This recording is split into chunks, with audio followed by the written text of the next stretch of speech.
The billionaire CEO Victoria Hayes awoke from death expecting gratitude, but found only strange silence. Her executives refused to name the man who performed her life-saving CPR, treating his identity like a corporate stain to be managed. But when Victoria secretly demanded the original security footage, she saw the chilling truth. The man who brought her back from the edge of death was David Miller, a janitor who was viciously fired, beaten and slandered across the globe, his heroic act twisted into an ugly crime. Now, David is collapsing from the weight of that injustice. Can Victoria expose the deep-seated corporate conspiracy that tried to silence her rescuer before he loses everything? Please support us and follow this journey by subscribing to our channel. The fluorescent light of the 45th floor was the primary feature of David Miller's life. It was a harsh, unrelenting glow that bathed the halls of the Ashcroft Tower, illuminating every dust mote and smudge, demanding his silent, unending labor. David, a man of 34, operated within the hours of silence, a ghost in the vast, powerful machine of Ashcroft Holdings. He was the definition of invisible, a man paid to ensure the world of the powerful remained pristine, a world that never looked down to acknowledge his existence. It was 10:47 a.m. on a Tuesday in late November 2025. David should have been home hours ago, sleeping the sleep of the truly exhausted, but he was finishing a spill near the executive suites, desperate to secure a small bonus his day supervisor had promised. Every minute mattered. Every extra dollar was a breath of life for his 7-year-old daughter, Lily. Rent, heat, new boots. The list of financial demands was a heavy, constant whisper in David's mind. He had smiled that morning, telling Lily he was fine, despite the ache in his shoulders and the exhaustion that pressed behind his eyes. He had to be fine. For her, he was the only foundation. As he finished buffing a section of marble near the secluded executive corridor, the customary low murmur of voices from the nearby boardroom abruptly ceased. The silence that followed was unnatural, a sudden vacuum of sound that seemed to pull the air out of the hallway. Then came a strained sound, a desperate rattling gasp followed by a muffled cry of panic. David dropped his cloth and sprinted toward the sound. He didn't think of security protocols or his janitor's badge. He only heard human distress. He slammed open the heavy oak doors of the boardroom and saw the chaos. 7 or 8 impeccably dressed executives were clustered together, their faces masks of pure, useless terror. On the floor near the head of the conference table lay Victoria Hayes. The CEO was in the throes of a medical emergency, her hands clutching her chest, her face quickly turning a terrifying shade of gray. The titans of industry were paralyzed, shouting calls for security, but failing to move or touch their stricken leader. David didn't hesitate. He had basic CPR training from an old job, a certification he'd long since forgotten, but now felt screaming back to life. "Get back, call 911, David shouted, his voice cutting through the panic. He shoved past a few startled executives, reaching Victoria in 2 swift strides. "Who are you?" "Stop!" a man roared, his voice laced with immediate furious contempt. It was Richard Vance, the chief financial officer. Vance lunged, trying to grab David's arm. David wrenched himself free. "She's not breathing, I know CPR." He dropped to his knees, checking her neck for a pulse. Nothing. Her lips were turning blue. "Ms. Hayes, can you hear me?" David murmured gently, tilting her head back. He pinched her nose and sealed his mouth over hers, delivering the first rescue breath. A collective gasp of outrage filled the room. "He's kissing her," shrieked a woman. "That's inappropriate. Get him off the CEO." Richard Vance was now incandescent with rage, viewing the life-saving act as a personal violation of corporate status. "You don't belong here, Miller. You're contaminating her." A sharp, searing pain exploded across David's shoulder and back as a heavy object, perhaps a chair or a security baton, struck him. David groaned but held his position. He interlocked his hands, found the spot on Victoria's sternum, and began the compressions. 1 and 2 and 3 and 4, he chanted, focused entirely on the fragile life beneath his hands, ignoring the pain and the furious shouts of Richard Vance near his ear. He took the blows, he blocked out the shame, and he maintained the rhythm. 30 compressions. 2 breaths. 30 compressions. Suddenly, Victoria's body convulsed. She coughed a deep, wrenching sound, and then gasped a huge, ragged breath. Her eyes fluttered open. She was breathing. David collapsed backward onto the carpet, his whole body trembling with exhaustion and agony. The executives who moments before had been screaming at him now rushed forward to fuss over the recovering CEO. Paramedics burst through the doors. "Who started CPR?" the lead EMT asked urgently. Richard Vance. His face twisted into a snarl, pointed a finger directly at David, who was struggling to stand. "That man," Vance spat, his voice heavy with malice. "The janitor. He was terminated this morning for gross misconduct. His actions were entirely inappropriate." David stared at the CFO, the cold shock of betrayal hitting him harder than the blows he had taken. He looked around at the executives, not one of whom offered a word of defense. "I saved her life," David rasped, the words lost in the sterile efficiency of the room. Vance stepped forward, pushing David back. "You will leave this building immediately, Miller. Do not return. You understand the consequences of touching Ms. Hayes." Shaking, humiliated, and bruised, David bent down, grabbed the handle of his mop bucket, the only thing that belonged to him in this world, and pushed it out of the room. He had just saved the life of a billionaire, and his reward was public shaming and the loss of the only job keeping his daughter safe. The night after the incident was the longest David Miller had ever lived. He arrived at his small West Philadelphia apartment feeling less like a hero and more like a used rag wrung out and discarded. The bruises on his back and shoulder from the blows in the boardroom were dull, throbbing reminders of the contempt he had faced. He had held Lily close, inhaling the scent of her hair, telling her he had just had a really long shift. The next morning, Wednesday, November 2025, brought the immediate brutal confirmation of his worst fears. David stood in the chilly, cramped hallway next to the employee lockers, holding a plastic garbage bag containing his few personal belongings, a worn pair of work gloves, a paperback novel he never had time to read, and a half-eaten granola bar. A nervous supervisor, barely meeting David's eyes, handed him a sealed envelope. "David, look, I'm sorry," the supervisor muttered, shrugging off the responsibility like a coat. "This came straight from HR and the executive suite. It's final."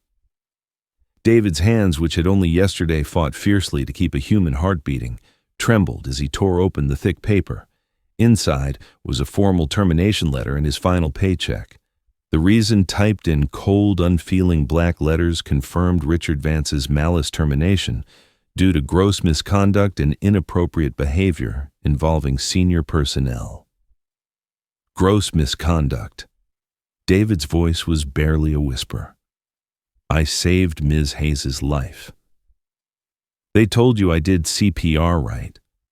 The supervisor shuffled his feet.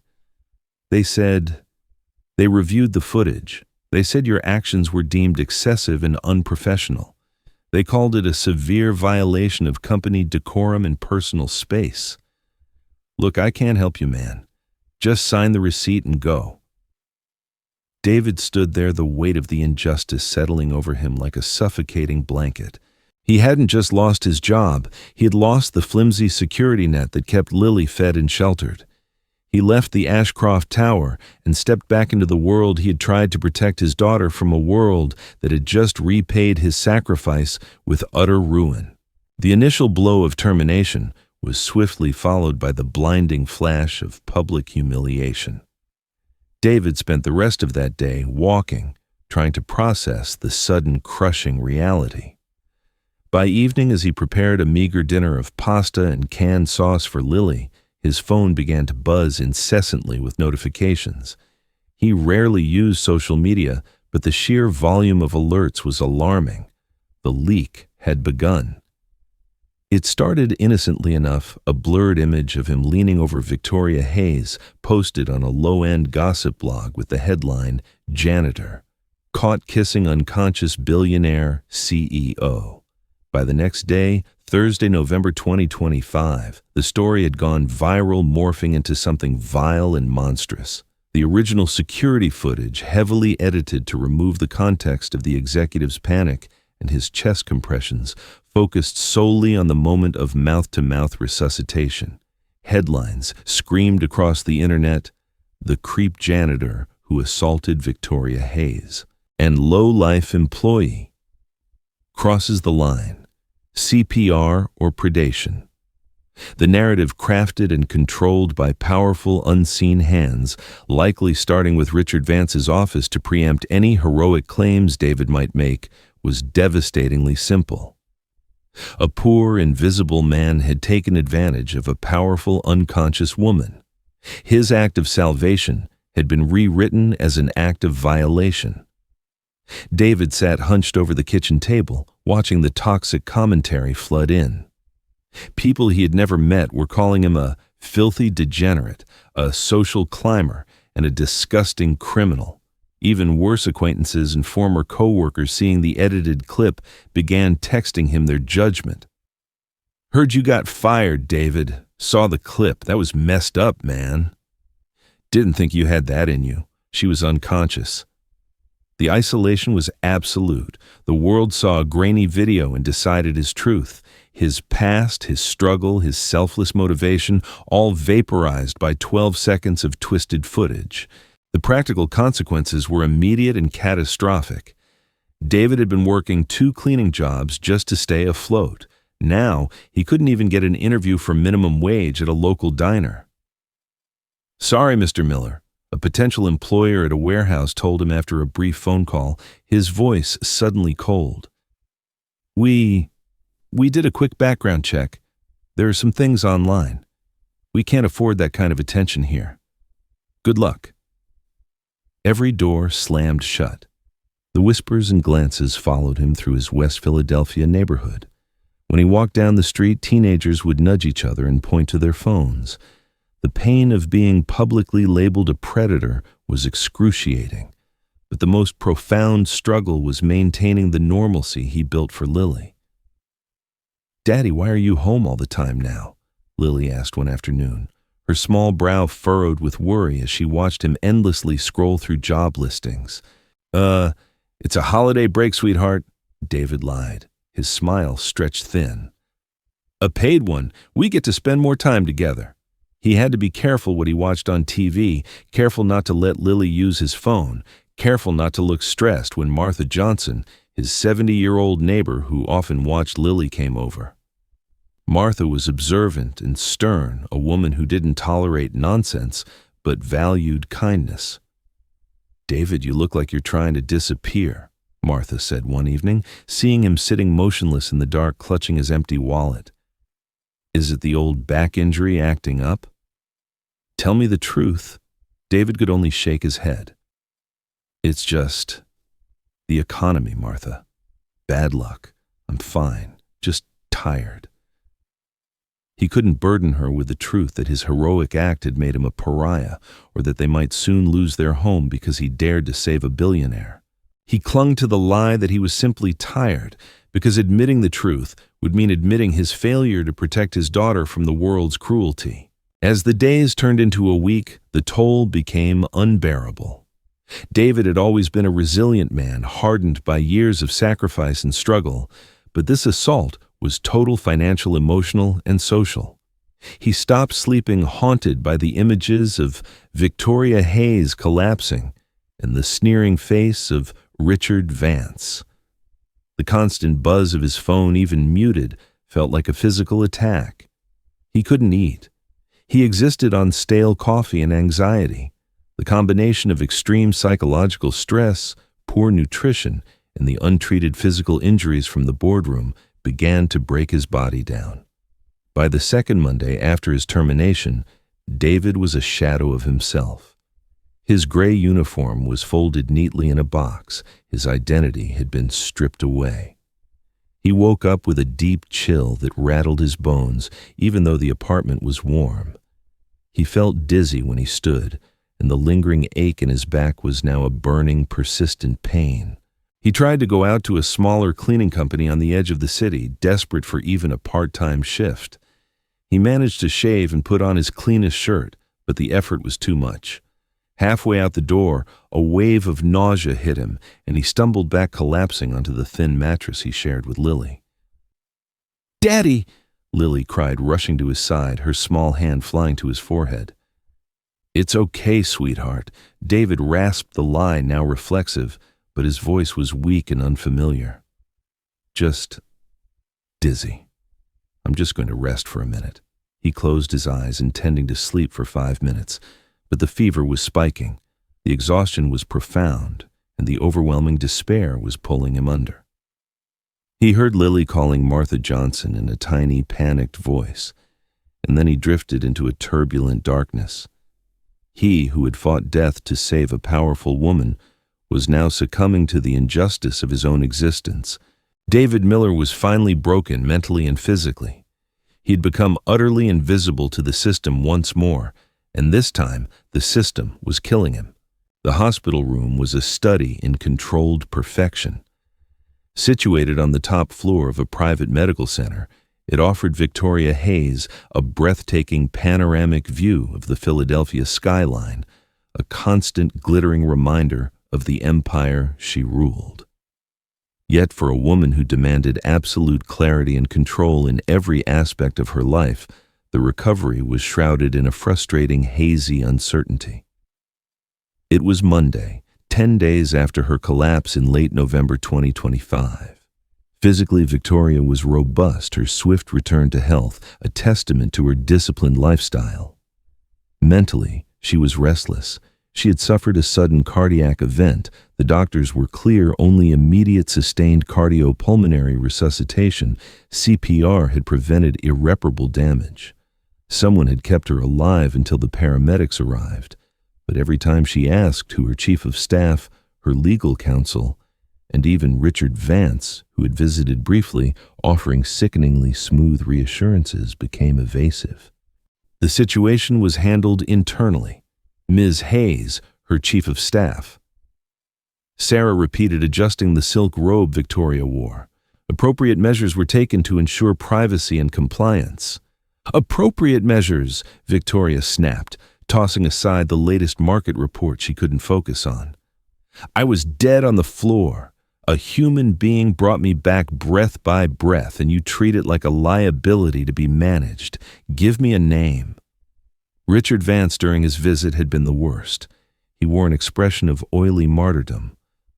"I assure you, Victoria, I handled the matter with the utmost discretion, protecting both your image and the company's integrity. There was an unfortunate incident with a cleaning staff member who overstepped boundaries. It was resolved."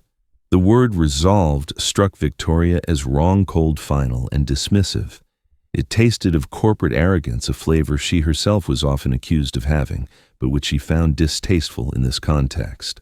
It wasn't just corporate protocol that concerned her.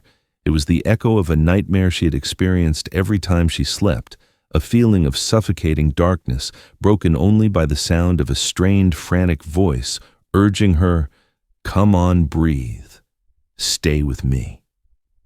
That voice wasn't Sarah's polished alto or Richard Vance's authoritative baritone. It was rougher, younger, edged with panic, but driven by fierce determination.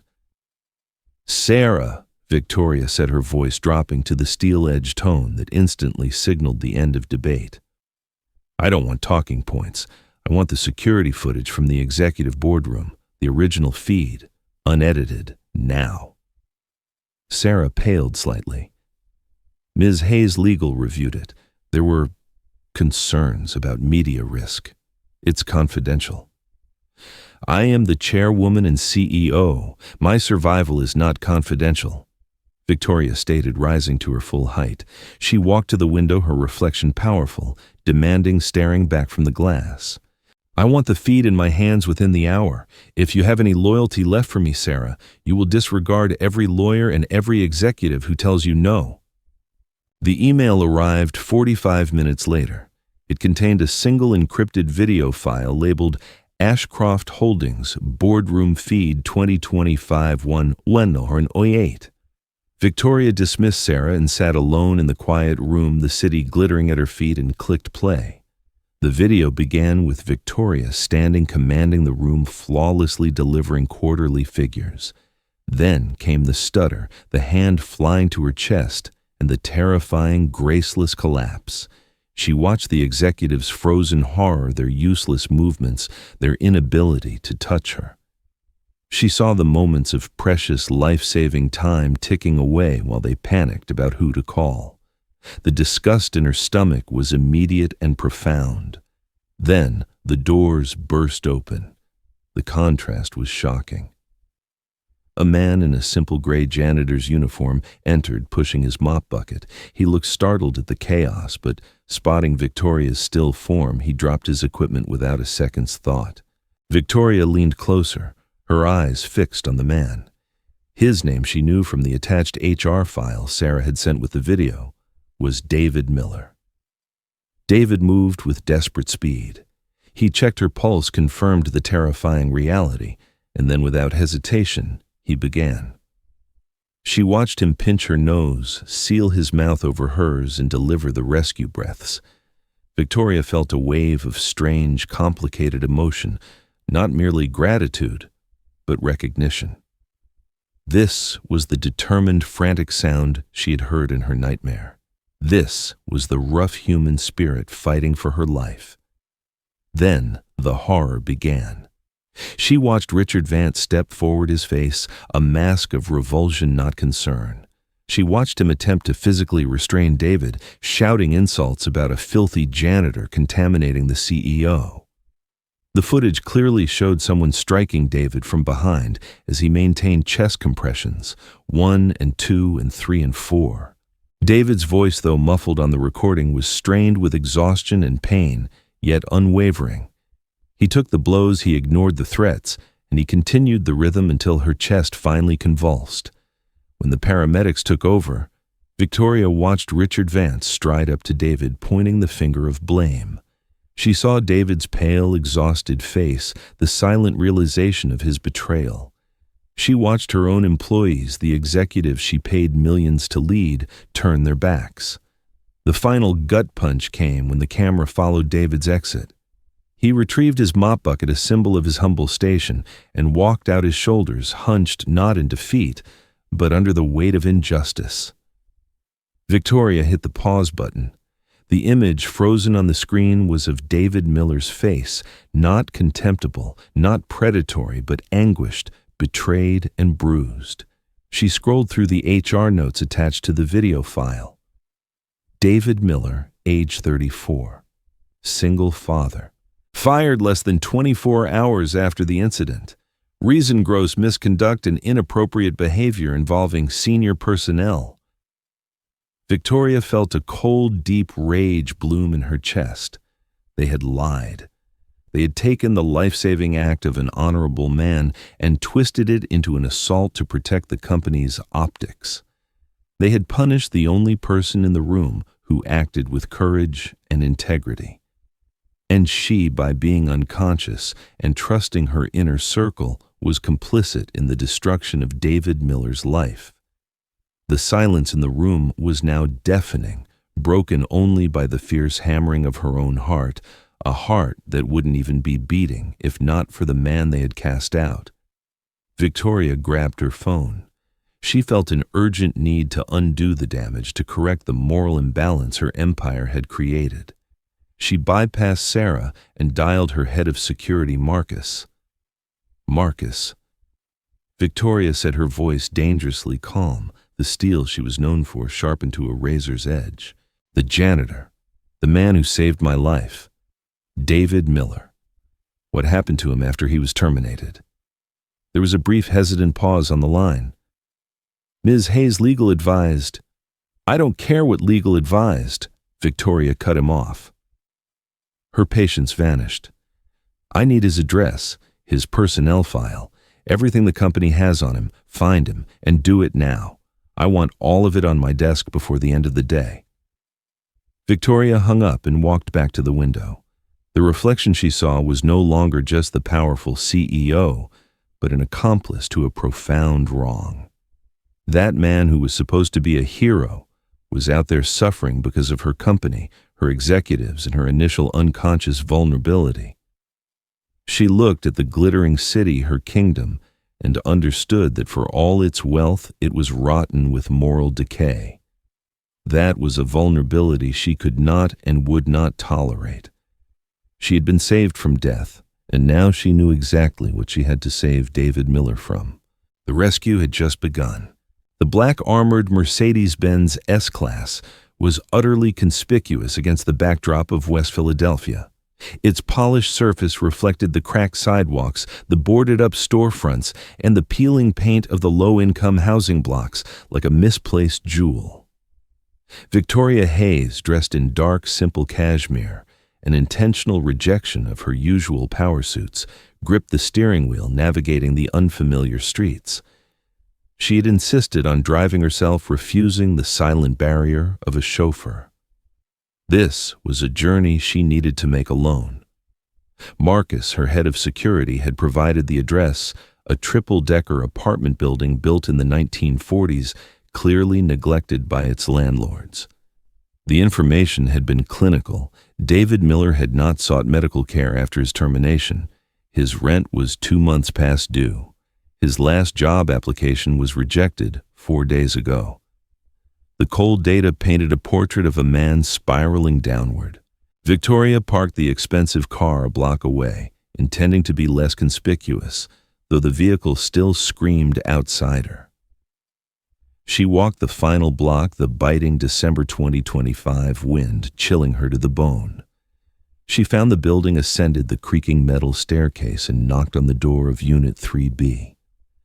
The door opened a crack. A small face peered out Lily David's 7-year-old daughter. Her hair was tousled, and her eyes, wide with a mixture of curiosity and apprehension, were hauntingly familiar. They held the same tired anxiety Victoria had seen in David's face on the security footage. "Hello," Victoria said, softening her voice. "Are you Lily? I'm looking for your father, David Miller." Lily opened the door slightly, more clutching a worn-out teddy bear. "Are you the tall lady from the pictures?" she whispered, referencing the billboard advertisements Victoria still dominated downtown. "Daddy is sick. He won't wake up." The girl's words were a punch to the gut. Victoria pushed the door open gently and stepped into the cramped, dimly lit apartment. It smelled faintly of old carpet and fever. The heater rattled weakly in the corner, failing to warm the air. Martha Johnson, David's elderly neighbor, was hovering over a thin mattress placed in the main room. David was lying there wrapped in blankets, his skin ashen and clammy, his breathing shallow. "Who are you?" Martha demanded, her voice sharp with suspicion. Victoria ignored the question, moving swiftly to kneel beside David. She touched his forehead. He was burning up. He was unresponsive, trapped in a feverish, exhausted sleep. This wasn't just illness. It was the total collapse of a man stripped of his dignity and his means of survival. He had fought off death for her, and in return, the world had delivered a fatal blow to his spirit. "We need to call an ambulance now," Victoria commanded, pulling out her phone. "We don't have insurance, lady," Martha warned, but Victoria was already dialing the private medical center she owned stock in. "This is Victoria Hayes. I am bringing in a patient, David Miller, for severe exhaustion and fever. I want a specialist team waiting at the emergency entrance. I will personally guarantee all costs. Now." Within minutes, the distant wail of a high-end private ambulance, fast, silent, and efficient, could be heard approaching. Victoria stayed by David's side until the paramedics arrived, expertly lifting his limp body onto the gurney. She glanced back at Lily, who was crying silently, clutching Martha's hand. "Lily, your dad is very strong. I promise we are taking him somewhere where he will get better," Victoria said, kneeling again. "Martha, please pack what you need. You and Lily are coming with me." Victoria didn't explain. She simply arranged for a secure, comfortable, furnished apartment in a safer part of the city, a place with working heat-new furniture and a good school nearby for Lily. She contacted her chief of staff, Sarah, giving urgent, non-negotiable instructions. Move the little girl and her caretaker immediately. This was not charity. This was reparation. When David Miller finally awoke, the sterile scent of antiseptic was the first thing he registered. He lay in a bed so soft it felt alien, with crisp white sheets and monitors beeping softly around him. The room was private, bathed in the gentle light of a large window. He tried to sit up, but a wave of debilitating weakness forced him back down. Where am I? He rasped, his throat dry. A figure was seated in a plush armchair in the corner reading a professional journal. She rose and walked to his bedside. "You're at Northside Medical, Mr. Miller. You collapsed from exhaustion and a severe fever." Victoria Hayes said, her voice low and carefully measured. She wore no makeup, no jewelry, only the dark cashmere sweater making her look less like a CEO and more like a concerned stranger.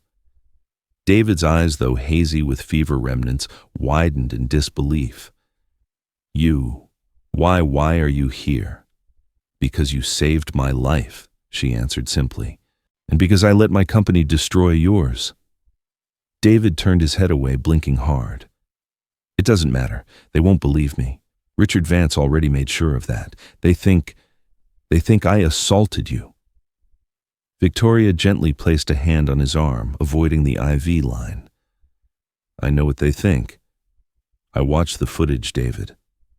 I saw everything. The contempt, the assault against you, the dismissal. I saw the truth."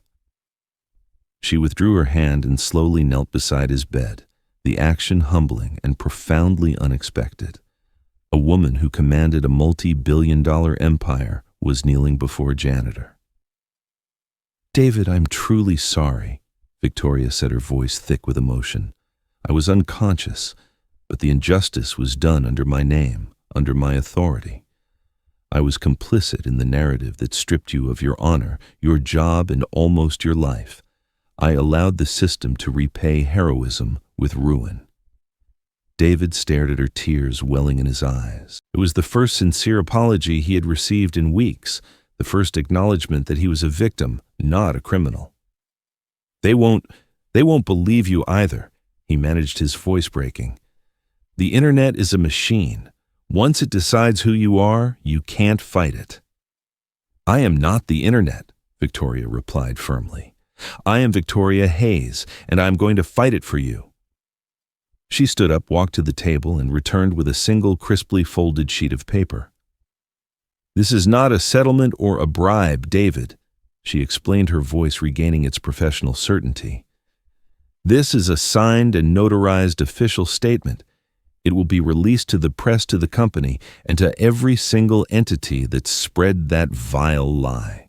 She unfolded the paper, allowing David to read the bold header. "Official statement regarding Mr. David Miller's actions. On November 18th, 2025, Victoria pointed to a key sentence at the bottom. I, Victoria Hayes, Chairwoman and CEO of Ashcroft Holdings, hereby confirm that Mr. David Miller's actions were a life-saving emergency medical intervention performed with exceptional courage and skill. His actions were entirely appropriate and heroic under the circumstances.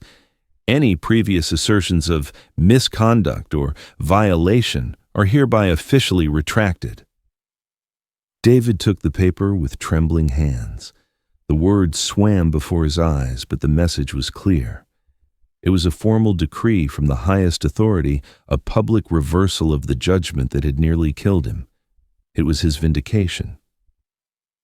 "Your daughter is safe, David," Victoria added softly. "She is with Martha in a warm, clean apartment where they will stay until you are strong enough to stand on your own. But from this moment forward, you will never have to stand alone again."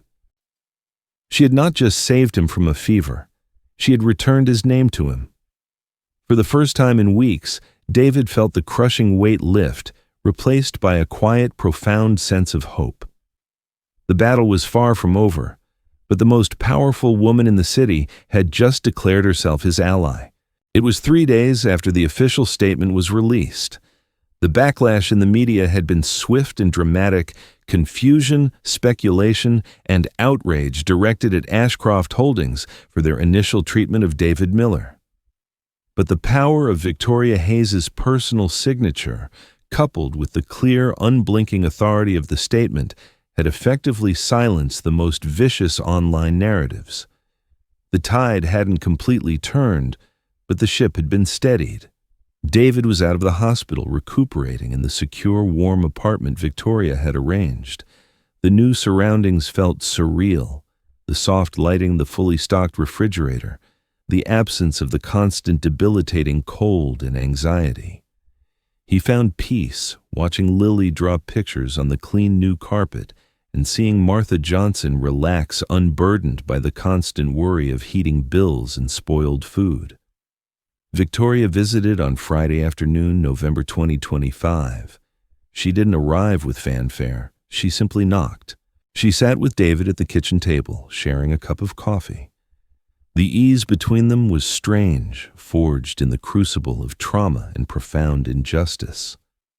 The public apology was only the first step, Victoria said, setting down her mug. An act of necessary damage control, yes, but also an attempt to buy you back your name. David nodded. It worked. I got a call yesterday from that warehouse I applied to. They want me back. He paused, looking at his hands, the hands that had held a mop and saved a life. But I turned them down. Victoria smiled faintly. Good, because I have a different offer for you. She pushed a neatly bound portfolio across the table. Ashcroft Holdings Employee Welfare and Advocacy Initiative. I've spent the last week doing more than just cleaning up my company's mess, Victoria explained, leaning forward. I've been looking at the company itself, the ecosystem. And what I found, David, is a culture where people like you are not only invisible, but are actively crushed if they dare to step out of line. She opened the portfolio to a blank page. I've decided to launch a major company-wide restructuring of our internal support system. Real change, not just glossy HR pamphlets. I want to establish a department dedicated entirely to the welfare, fair treatment, and advocacy of our essential staff, the maintenance crews, the security teams, the cafeteria workers, the people who keep the lights on and the floors clean. David was utterly silent. He stared at the portfolio, then at Victoria. That sounds noble, Ms. Hayes. But what does that have to do with me? The offer. I want you to run it, Victoria stated clearly, her eyes unwavering. I want you to be the director of the Employee Welfare and Advocacy Initiative. The silence stretched, broken only by the muffled sound of Lily's laughter from the other room. I'm a janitor. David finally managed the simple statement carrying the full weight of his past. I dropped out of college. I have no executive experience. I don't have the qualifications for something like that. The purpose. You have the only qualification that matters. Victoria countered, her voice dropping, filled with raw conviction. You have experience. You know what it feels like when the system not only overlooks you, but actively tries to erase you. You know where the cracks are, David. You know what a manager can get away with in a dark hallway. I need a director who has cried in the supply closet, not one who only uses it to store cleaning supplies. She reached across the table, her hand resting near his. I can hire a dozen MBA graduates who can quote policy. I need a person who understands why a cleaning schedule might conflict with a single parent's need for affordable childcare, and why getting sick could mean eviction. I need someone who knows how to fight for the invisible employees. David looked away, overwhelmed by the magnitude of the proposition. It wasn't just a job. It was a revolution handed to the least likely candidate. It was an opportunity to turn his profound suffering into monumental change. Take your time, Victoria said, gathering her things. Think about it. But know this isn't charity. This is a business imperative. I've realized that power without accountability is just an illusion. And I need you to hold me and this company accountable. She left him with the portfolio, a key to a new life, and the promise of a war yet to be fought. CFO's last stand. David spent the weekend wrestling with the offer. The fear of failure was immense, but the pull of purpose was stronger. He felt a duty to all the other David Millers out there. On Monday morning, David called Victoria's office and accepted the position. He was scheduled to start in January 2026 after the holidays, but the internal memo announcing his appointment went out that afternoon. The immediate reaction within the executive suite was explosive, particularly from Richard Vance. The CFO had spent weeks insulating himself from the fallout of David's termination, believing his influence was untouchable. Now the man he had called a filthy janitor was given a directorship with the specific mandate to overhaul the culture Richard had spent decades perfecting. Richard Vance saw this as a direct, calculated attack by Victoria Hayes, and he retaliated with cold fury. He couldn't use the assault lie again. Victoria's statement had killed that narrative. So Richard dug deeper, using his connections in the city's murky underbelly and private investigation firms to find every piece of damaging private history he could unearth about David. The leak arrived by the end of the week, not through official company channels, but through dark web blogs and anonymous email chains that rapidly spread through the Ashcroft Tower and beyond. The new headlines were personal, calculated, and cruel. Ashcroft's new director is a juvenile delinquent, and David Miller, the director with an eviction record and a criminal past. The leak included sealed juvenile court records from 2007, a minor charge related to shoplifting medicine for his sick mother, detailed hospital bill records from before Lily's birth, and most damningly copies of old eviction filings from 2023 when he fell behind on rent. Richard's message was clear. A man with this kind of past was unfit to hold a position of authority and couldn't be trusted. David's stance.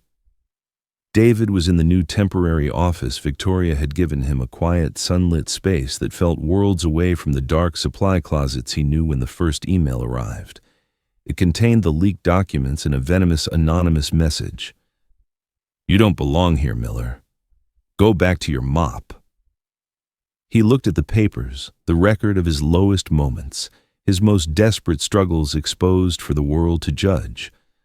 The familiar cold nausea returned, but this time it was different. It wasn't the paralyzing shame he felt after the first leak. This time he felt only a fierce protective anger, not for himself, but for the principle of his new mission. Victoria called him immediately, her voice sharp with professional concern. "David, I'm already assembling the legal team. We need to issue a statement denying the validity of these documents and prosecute the source." "No," David interrupted, his voice steady. "Don't deny them." Victoria paused. "David, this is corporate suicide. We need to contain this." "These records are messy, Ms. Hayes, but they're my truth." David insisted, his new director's resolve hardening. "That eviction filing, it means I know what it feels like to choose between heat and food. That juvenile charge. It means I've done desperate things for my family. That's not a liability, Victoria. That's my qualification." He looked out the window at the gleaming city, no longer seeing the cold indifference, but a system waiting to be broken and rebuilt. "Richard Vance wants me to hide in shame. He wants to prove that poor people with a past don't deserve a seat at the table. He wants to use my history to erase my future," David said, standing up. "I won't let him. I'm not running for my life anymore." "What are you proposing?" Victoria asked, sensing the shift in his resolve. "I'm proposing that we confront this head-on," David replied. "I need to speak to the staff, all of them, especially the essential staff. I need them to know that their director isn't a flawless hero. He's one of them. and that they don't have to be perfect to demand justice.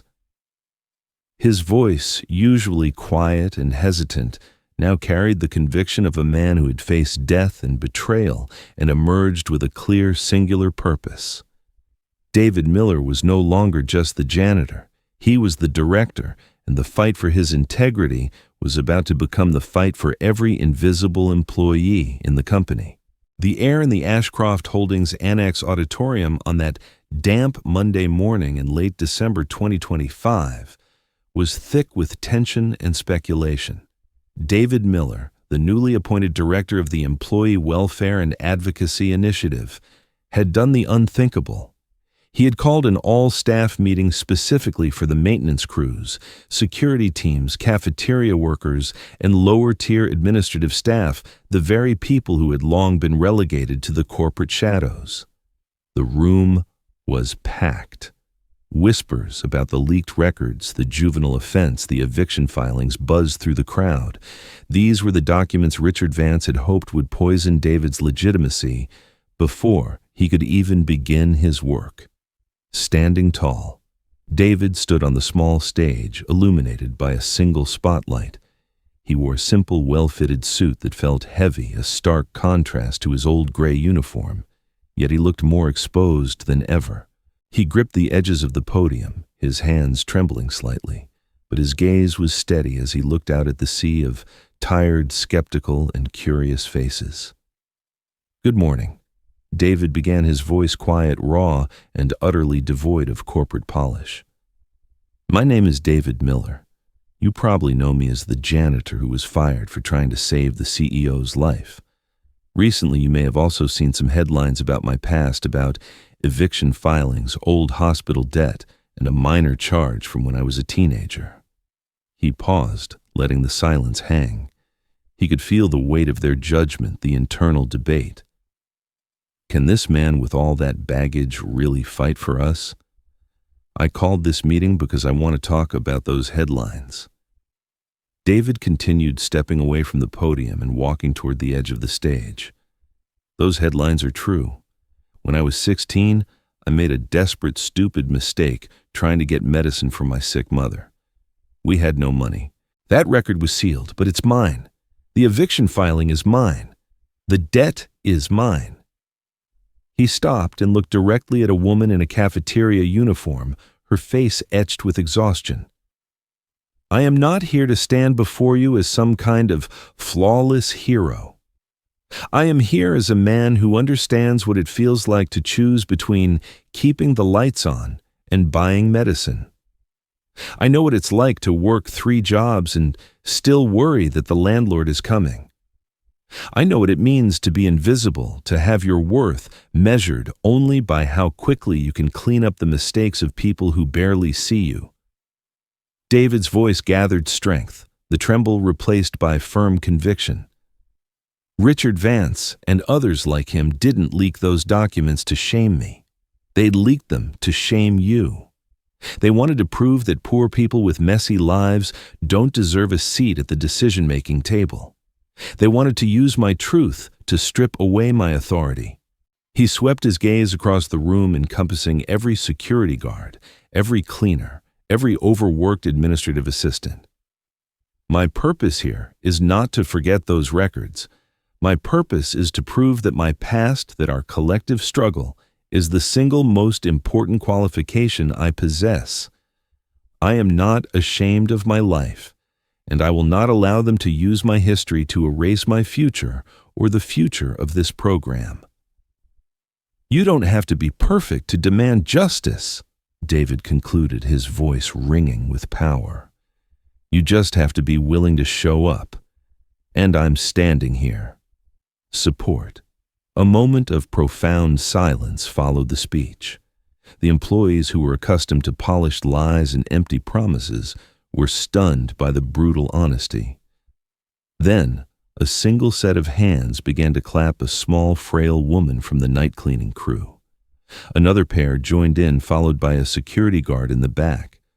Within seconds, the silence was shattered by a growing wave of applause. It started as scattered clapping and quickly swelled into a loud, rhythmic torrent, a roar of validation and solidarity. They weren't just applauding David, they were applauding the right to have a messy past and still demand respect. They were applauding the fact that one of their own had finally claimed a seat at the table. Consequences. Victoria Hayes watched the proceedings from a private monitor in her office, her chief of staff, Sarah, standing beside her. Sarah had been nervous, urging Victoria to prepare a denial. Now, Sarah was visibly moved, wiping away a tear. "That," Victoria said, her voice quiet but firm, "is what true leadership looks like. Not a denial. A confession of truth that unites people." She picked up her phone and dialed her legal team. "Initiate the immediate termination of Richard Vance." She instructed, her voice colder than the winter outside.